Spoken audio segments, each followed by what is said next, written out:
سعید، بیٹا سعید، آج ایک نئے اسپتال کا پتہ چلا ہے، چلتے ہیں؟ سعید سے اس کے ابو نے کہا۔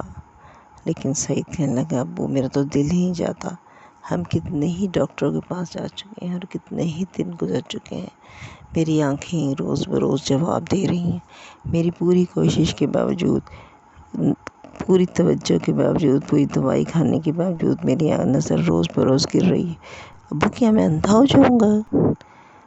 سعید کے ابو کا دل لرز کیا، ان کا نہیں بیٹا، کیوں ہو جائیں گے آپ؟ میں اپنی پوری کوشش کروں گا، آپ کی علاج کی ہر طرف جاؤں گا، سعید کے والد نے جواب دیا۔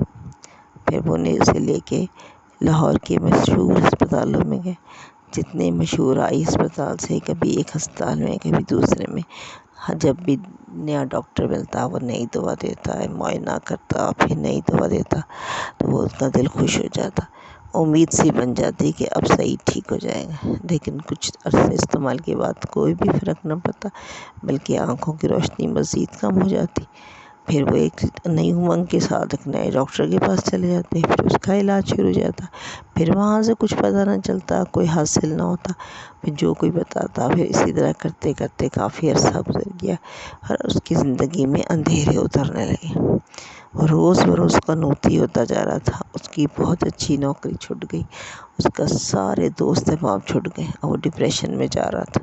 پھر کسی نے بتایا کہ آپ کسی اور ڈاکٹر کے جائے، وہ لاہور سے دور ایک چھوٹا سا شہر ہے، وہاں پہ جائیں، وہاں پہ ایک ہاسپٹل ہے جس کا نام ہے صداقت ہاسپٹل، وہاں ایک ڈاکٹر صاحب ہیں خالد صاحب، آپ ان کا علاج کرائیں، انشاءاللہ تعالی شفا ہوگی۔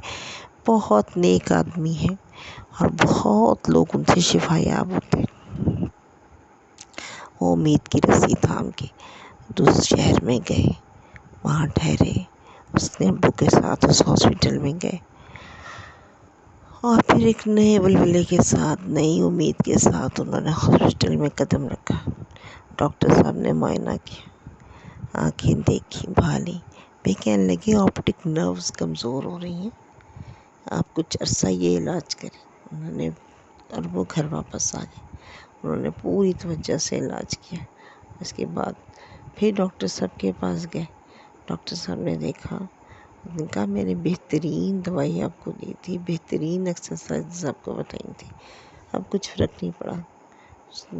سعید نے کہا، ڈاکٹر صاحب مجھے تو روز بروز اندھیرا بڑھتا ہی جا رہا ہے، پہلے تو مجھے کچھ کم نظر آتا تھا، پھر سائے نظر آنے لگے، اب تو بس دن رات کا فرق ہی رہ جاتا ہے، بہت دل برداشتہ تھا۔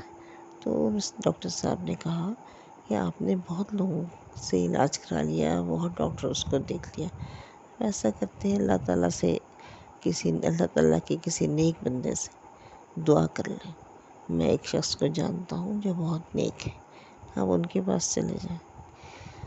یہ لوگ گھر واپس آ گئے، ایک دو دن ٹھہر کے سعید، ان کے والد اور ان کے بھائی اس بزرگ کے پاس پہنچے۔ اب وہاں جو دیکھتے ہیں، نہ تو بزرگ کی لمبی داڑھی تھی، بہت لمبی داڑھی، نہ وہ سر جھکا کے بیٹھے ہوئے تسبیح پھیر رہے تھے، نہ ان کے گھر مریدین کا حالات تھا، ایک صاف ستھرا سادہ سا کمرہ تھا اور کارپٹ میں بیٹھے ہوئے تھے۔ ان کے پاس یہ گئے، اطلاع کرائی کہ یہ پہنچے، تو اس کے بعد انہوں نے دیکھا بھالا، پھر مراقبہ کیا، مراقبہ کر کے کہنے لگے، سعید بیٹا آپ اس کو مقدر سمجھے قبول کر لیں، کوشش کریں کہ اپنے سارے کام خود کریں اور کسی کی وہ نہ حاصل کریں مدد، انشاءاللہ آپ کی زندگی آسان ہو جائے گی۔ جب اللہ ایک نعمت لیتا ہے تو دوسری نعمتیں عطا کر دیتا ہے، جب ایک حص ہم سے چلی جاتی ہے تو ہمارے دوسرے سینسز زیادہ پاورفل ہو جاتے ہیں۔ آپ دوسرے کمرے میں بیٹھے، آپ کے ابو سے کچھ بات چیت کرتا، ابو سے دیکھا نہ گیا، وہ بھی سعید کے ساتھ باہر آ گئے، بھائی وہاں جو تھے ان کے رہ گئے۔ بھائی سے مولانا صاحب نے کہا، مولانا صاحب کہنا تو غلط سی بات ہے، وہ نیک بندے نے کہا، بہت نیک بندے، نورانی چہرہ اور نورانی نور کا حالہ ان کے ارد گرد تھا۔ انہوں نے کہا بیٹے میں نے اس کا مراقبہ کیا تھا، مجھے پتہ چلا کہ اس نے کوئی گناہ کیا اور وہ گناہ کی پاداش میں اس کی آنکھیں لے لی گئیں، جو کہ بہت بڑی نعمت ہے۔ تو بھائی نے پوچھا آخر وہ ایسا کون سا گناہ ہے؟ انہوں نے کہا اس نے اپنے باپ کا دل دکھایا۔ یہ سوچ کے سعید کے بھائی بھی چپ کر گئے اور واپس آ گئے گھر۔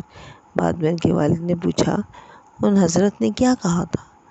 تو بھائی نے جواب دیا ابو وہ کہہ رہے تھے کہ اس نے کوئی بہت بڑا گناہ کیا ہے، اس نے آپ کا دل دکھایا ہے، اس کی پاداش میں اسے دنیا میں سزا دی گئی ہے کہ اس کی قیمتی ترین چیز، عزیز ترین آنکھیں اس سے لے لی گئی ہیں۔